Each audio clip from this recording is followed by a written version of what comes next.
जय श्री राम दोस्तों, दिव्य शक्ति स्टोरी चैनल में आपका स्वागत करती हूँ। दोस्तों, आपने अपना इतना कीमती समय निकाल कर मेरी वीडियो को देखा और मेरी आवाज़ सुनी, इसके लिए आपको दिल से थैंक यू वेरी मच। अगर मेरे चैनल के लिए आपके पास कोई सजेशन हो तो प्लीज़ मुझे कमेंट करके ज़रूर बताएं। आप मेरी एक छोटी सी फैमिली हो गए हो। अपना सुझाव हमें कमेंट करके ज़रूर बताएं।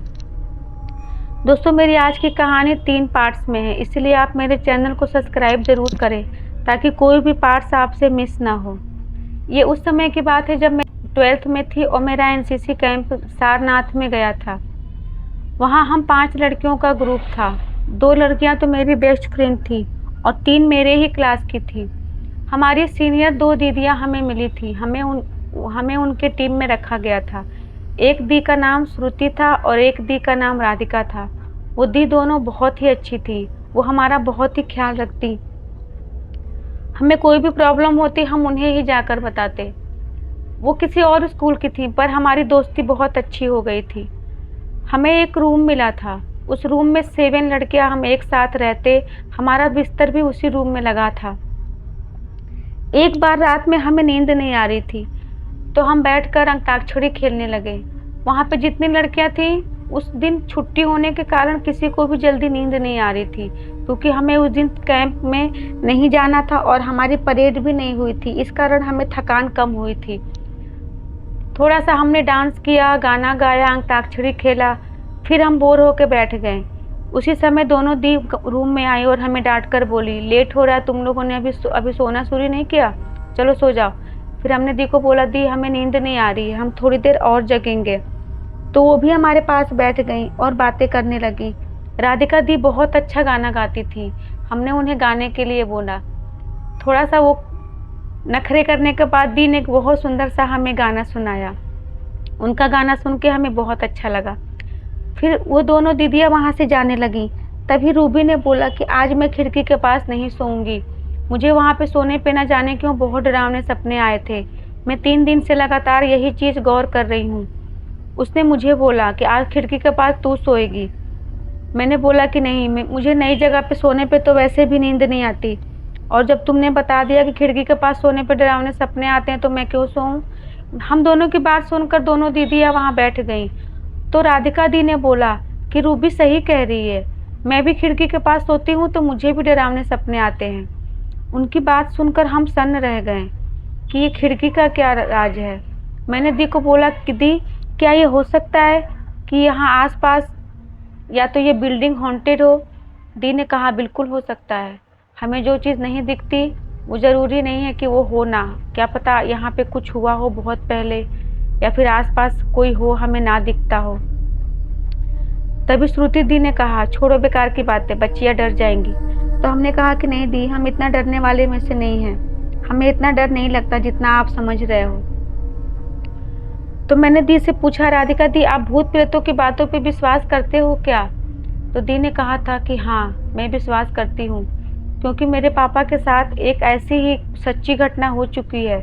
उसके बाद से हमारे घर वाले और मेरे पापा, हम सब भूत प्रेत की बातों पे विश्वास करते हैं। तभी ऋतु ने बीच में दीदी की बात काटते हुए बोला कि दी, मेरे साथ भी ऐसा ही कुछ हुआ है। तब से मुझे भी इस सब बातों पे विश्वास हो गया।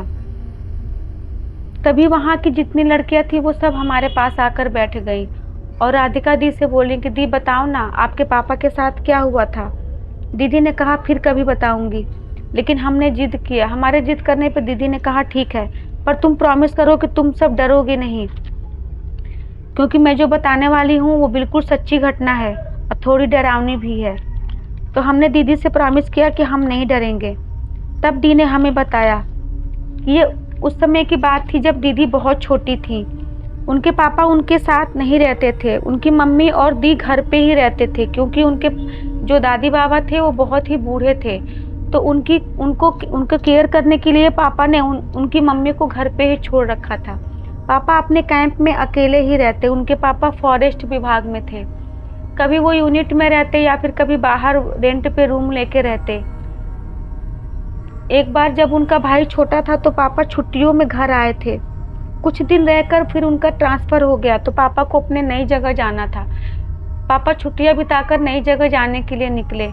पापा ने बताया था कि जब वो रात में वहाँ उतरे तो 7 बजे का समय था। 7 बजे का समय होने के बावजूद भी वो स्टेशन बिल्कुल सन्नाटा था। आसपास ना कोई दुकान थी, ना कोई वहाँ दिख रहा था। वो स्टेशन बिल्कुल बहुत पुराना और खंडहर जैसा लग रहा था। पापा को हैरानी नहीं हुई क्योंकि जंगली एरिया में स्टेशन अक्सर ऐसे ही उनको मिलते थे। पापा वहाँ अंदर गए तो वहाँ स्टेशन मास्टर, वहाँ केवल एक ही स्टेशन मास्टर अकेले बैठे थे। वो कहीं जाने की तैयारी कर रहे थे। पापा ने उनको अपना परिचय दिया तो उन्होंने बोला, ठाकुर साहब, आप यहाँ रात में रुकना ठीक नहीं है। रात में आपको आपके कैंप तक जाने का कोई साधन नहीं मिलेगा। मेरा घर पास में ही है, आप चाहें तो मेरे घर पे चल सकते हैं। तभी एक और वहाँ शख्स आ गया। वो शायद उनके साथ ही वहाँ रहता था। उसने कोई वर्दी नहीं पहनी थी, इसीलिए पापा को नहीं पता चला कि वो शख्स वहाँ पे क्या काम करता था। वो सिविल ड्रेस में था। तभी पापा ने उनसे बोला कि नहीं नहीं, आप परेशान मत होइए, मैं यहीं कहीं रह लूँगा और सुबह जल्दी यहाँ से निकल जाऊँगा। मुझे सुबह अपनी ड्यूटी पे जाना है, मैं लेट नहीं कर सकता। तो उन्होंने पापा को बोला कि ये डाकुओं का एरिया है और यहाँ पे जंगल होने के कारण जंगली जानवरों का भी खतरा होता है और पूरे स्टेशन पे आप अकेले हैं, मैं आपको इस तरह नहीं छोड़ सकता। लेकिन पापा के मना करने पे वो चले गए। पापा एक तरफ कोने में अपना सामान रखे और पापा को नावल पढ़ने का बहुत शौक था। पापा ने अपना नावल निकाला और पढ़ने लगे। थोड़ी देर बाद पापा एक तरफ घूमते घूमते स्टेशन के कोने में गए। पापा को बिल्कुल डर नहीं लगता था। मेरे पापा बहुत ही बहादुर थे, वो किसी चीज़ से नहीं डरते। चारों तरफ देखते देखते पापा स्टेशन के बाहर निकल गए। वहाँ रोड बिल्कुल सुनसान थी। तभी उनको दूर से एक अचानक से कोई चीज़ आती हुई दिखी। नवंबर का महीना था, लेकिन जंगल होने के कारण वहाँ बहुत ही धुंध और कोहरा था। उस कोहरे के बीच से एक रिक्शा उनको आते हुए दिखा। वो रिक्शा बहुत ही पुराना था क्योंकि उसमें से अजीब सी चर चर की आवाज़ आ रही थी, जैसे वो काफ़ी समय से खराब पड़ा रिक्शा हो। जैसे हमारी कोई मशीन खराब हो जाती है तो उसमें से अजीब सी आवाज़ आती है, बिल्कुल वैसी ही। उस आवाज़ से ही पापा बड़े अजीब से उस रिक्शे को देखने लगे कि ये क्या चीज़ है। जब वो रिक्शा वाला उनके पास आया तो पापा ने उसको हाथ से रोकने का इशारा किया और बोले, अपने कैंप का नाम बताकर बोले, भाई चलेंगे क्या। उस रिक्शे वाले ने कुछ बोला नहीं और पापा को बैठने का इशारा किया। पापा अंदर जाकर अपना सामान लाए और रिक्शे पर बैठ गए। वो रिक्शा चूं चूं करता हुआ, चर चर की आवाज़ करता हुआ आगे निकल गया। थोड़ी देर बाद पापा को उस आवाज़ से बड़ी घबराहट सी होने लगी। पापा ने उसको बोला, भाई आप अपने रिक्शा को अच्छे से कहीं दुकान पे दिखा दो, इसमें तेल ओल डालने से शायद इसकी आवाज़ आना बंद हो जाए। उसने कुछ नहीं बोला और चुपचाप आगे जाने लगा। पापा ने देखा थोड़ी देर बाद जंगल स्टार्ट हो गया, मतलब पापा के दोनों तरफ जंगल शुरू हो गए। पापा चुपचाप बैठे चारों तरफ देखते हुए जा रहे थे। तब तक पापा की नज़र उस रिक्शे वाले के पैर पे पड़ी। उसने धोती पहना था, उसके पैर अजीब ही घूम रहे थे, मतलब पापा जिस तरफ बैठे थे उसके पंजे उस तरफ घूम रहे थे। इसका मतलब कि उसके पंजे उल्टे थे। जब पापा ने उसके पैरों को ध्यान से देखा तो पापा वहीं जम गए। उसके पैर उल्टे थे। ये देखकर मेरे पापा तो सन्न रह गए कि ये क्या है। तभी पापा की नज़र आसपास गई। अब वहाँ कोई जंगल नहीं था, अब वहाँ दूर दूर तक मैदान था। उस मैदान में पता नहीं क्या अजीब सी कई जगह आग जल रही थी। जब पापा ने थोड़ा ध्यान दिया तो देखा कि वो आग नहीं थी, वो चिता जल रही थी। उस चिता के आसपास काले काले साए खड़े थे। वो बिल्कुल काले रंग के थे। कोई बैठा था, कोई खड़ा था। आग की रोशनी में वो बहुत ही भयानक लग रहे थे। ये सब देखकर मेरे पापा तो सन्न रह गए। उनकी तो आवाज़ ही नहीं निकल रही थी। रिक्शे वाले का पैर उल्टा होना और सामने चिताओं का जलना, अचानक से जंगल गायब हो जाना, ये सब क्या था। पापा कुछ समझ पाते इससे पहले पापा ने दुर्गा सप्तशती का पाठ करना स्टार्ट कर दिया। पापा बहुत डर रहे थे। डर के कारण वो बीच बीच में दुर्गा सप्तशती का पाठ भूल भी जाते और उनसे वो गलत भी हो जाता। फिर भी पापा ने उसे पढ़ना बंद नहीं किया। वो अपने मन में दुर्गा सप्तशती का पाठ पढ़ते रहे। गलत होने के बावजूद भी वो पढ़ते रहे। तभी रिक्शा एक जगह रुका और वो रिक्शा वाला उतरकर वो सामने बैठे काले साये के पास गया और जाकर वहाँ बैठ गया। ये सब देखकर तो मेरे पापा बहुत ही ज़्यादा डर गए थे, लेकिन पापा ने हिम्मत नहीं हारी। वो चुपचाप एक जगह पर बैठे और मंत्र पढ़ने लगे। पापा को पता था कि अगर वो यहाँ से भागेंगे तब भी बच नहीं पाएंगे, क्योंकि वो काले साया एक नहीं कई काले साए थे और वो चिताएं काफ़ी दूर में जल रही थीं। भागकर पापा जाते भी कहाँ। इस कारण पापा चुपचाप रिक्शे पर बैठे रहे और पापा ने सोचा जो होगा वो देखा जाएगा, एक ना एक दिन तो मरना ही है। ये सोचकर पापा दुर्गा सप्तशती का पाठ फिर शुरू कर दिए। बीच में भूल जाते, फिर शुरू से करते। डर के कारण शायद पापा का ये हाल हो रहा था। थोड़ी देर बाद वह रिक्शे वाला उठा और पापा की तरफ आने लगा। पापा ने उसकी तरफ देखना बंद कर दिया और नीचे देखने लगे। पापा जानते थे कि अगर मैं उसकी तरफ जितना देखूंगा मेरा डर उतना बढ़ेगा। पापा ने अपना हाथ अपने गले पे रखा। पापा के गले में एक काले रंग का माला था। जैसे ही पापा ने वो माला छुआ, पापा को वो बात याद आ गई। कुछ साल 2 साल पहले की बात है, जब पापा का ट्रांसफ़र वहाँ उस जगह समय नया नया हुआ था। एक बूढ़ी और विधवा औरत उस गांव में रहती थी। उसका लड़का जंगल में खेलने गया और खो गया था। उसका लड़का रेड जोन एरिया के अंदर चला गया था। जब पापा को ये सब बातें पता चली तो सारे गांव वाले उनके ऑफिस में आकर उन्होंने बताया कि रेड जोन एरिया में एक लड़का चला गया है गलती से। उनके सर ने बहुत यूनिट भेजा पर वो लड़का कहीं नहीं मिला। वो बूढ़ी औरत का वो लड़का एकमात्र सहारा था। वो उनके सर के पैरों में गिर के बहुत बुरी तरह से रो रही थी। मेरे पापा बहुत ही भावुक है। उसका रोना देखकर पापा ने उसको चुप कराया और बोला, हम एक बार फिर जाकर आपके बेटे को ढूंढने की कोशिश करेंगे। हम अपनी पूरी जान लगा देंगे, आप परेशान मत होइए। ये सोचकर पापा ने अपने सर से बात किया कि सर हमें एक बार फिर से जाकर देखना होगा। तब सर ने बोला कि ठीक है, तुम 2 लोगों को और लेकर जाओ, शायद वो लड़का मिल जाए, लेकिन देखना ज़्यादा अंदर मत जाना, उधर बहुत ही खतरा है, डाकुओं का और जंगली जानवरों का भी खतरा है। लेकिन पापा ने हिम्मत नहीं हारी। पापा ने सोचा कि वे उस लड़के को ढूंढ कर ही लाएंगे। थोड़ा दूर आगे चलने पर उनके दोस्त थक गए और पापा से वापस चलने के लिए बोला, लेकिन पापा को उस बूढ़ी औरत का चेहरा ही उनके सामने आ रहा था। उस बूढ़ी औरत ने कहा था कि मेरे जीने का एकमात्र ही सहारा है, अगर इसे कुछ हो गया तो वो भी मर जाएगी। ये सोचकर पापा ने अपने दोस्त को बोला कि ठीक है, तुम दोनों थक गए हो तो यहीं रेस्ट कर लो, मैं थोड़ा आगे तक देख कर आता हूँ।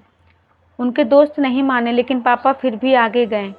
थोड़ा दूर आगे गए वैसे उनको पापा ने देखा उस पेड़ पर वो लड़का 2 दिन से वहीं बैठा था डर के मारे। वो डर के कारण शायद पेड़ पर छुप गया था। उसने जैसे ही पापा को देखा वैसे ही उसने आवाज़ दिया। पापा उसे नीचे लेकर गोद में आए। उनके दोस्तों ने ऑफिस में पहले ही बता दिया था कि लड़का हमें मिल गया है। सारे गांव वाले पापा को जंगल तक आए थे देखने। पापा ने उस बूढ़ी औरत को उसका लड़का वापस किया। जब पापा का ट्रांसफ़र हो गया था तो वो औरत पापा से मिलने आई थी और बोली थी कि बेटा, वो कुछ फल लेके आई थी पापा को देने के लिए और एक काला धागा। उसने पापा को देते हुए कहा, बेटा इसे पहन लो, इसमें मेरी दुआ है। पापा को उस बूढ़ी औरत का चेहरा याद आ गया। तब तक पापा ने देखा कि अचानक रिक्शे वाले ने रिक्शा चलाना बहुत तेज कर दिया है। वो बहुत तेजी से आगे जा रहा था। थोड़ी देर में पापा ने देखा कि उस पापा का कैंप सामने था। पापा को अपनी आंखों पे बिल्कुल भरोसा नहीं हुआ। फिर भी पापा ने कैंप देखा। अचानक से उस रिक्शे वाले ने रिक्शा रोक दिया। पापा धीरे से उतरे और अपना सामान उतारकर उससे डरते हुए धीरे से पूछा, भाई आपका किराया कितना है? उस रिक्शा वाले पापा के पास आते हुए भारी सी आवाज़ में बोला, आप हिम्मत वाले हो साहब, इसीलिए बच गए, और ये पैसा तो जिंदा लोगों के काम की चीज़ है। इतना कहकर वह रिक्शा लेकर आगे निकल गया। पापा चुपचाप खड़े होकर उसे जाता हुआ देख रहे थे। अचानक से वो रिक्शा वाला और रिक्शा गायब हो गया। तभी पापा का गार्ड पीछे से दौड़कर आया और बोला, साहब आप इतनी रात को कैसे आ गए? यहाँ तो इतनी रात में कोई साधन भी नहीं मिलता। पापा ने उसकी तरफ देखा और बोला, पता नहीं कैसे आ गया।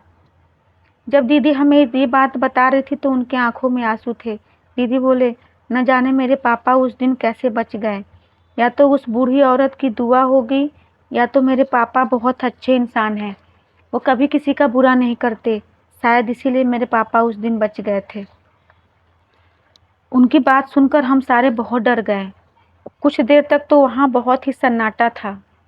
रितु ने राधिका दीदी से कहा कि दीदी आप बिल्कुल सच कह रही हैं, अंकल जी बहुत हिम्मती हैं।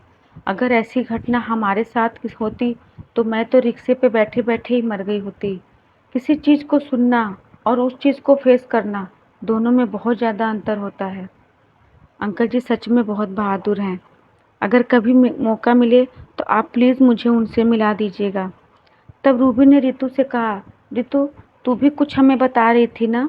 तो रितु ने बताया कि हाँ। रितु ने जो हमें कहानी सुनाई वो सुनकर तो हमारे रोंगटे ही खड़े हो गए। ये कहानी अंकल जी की तरह ही बहुत ही डरावनी थी।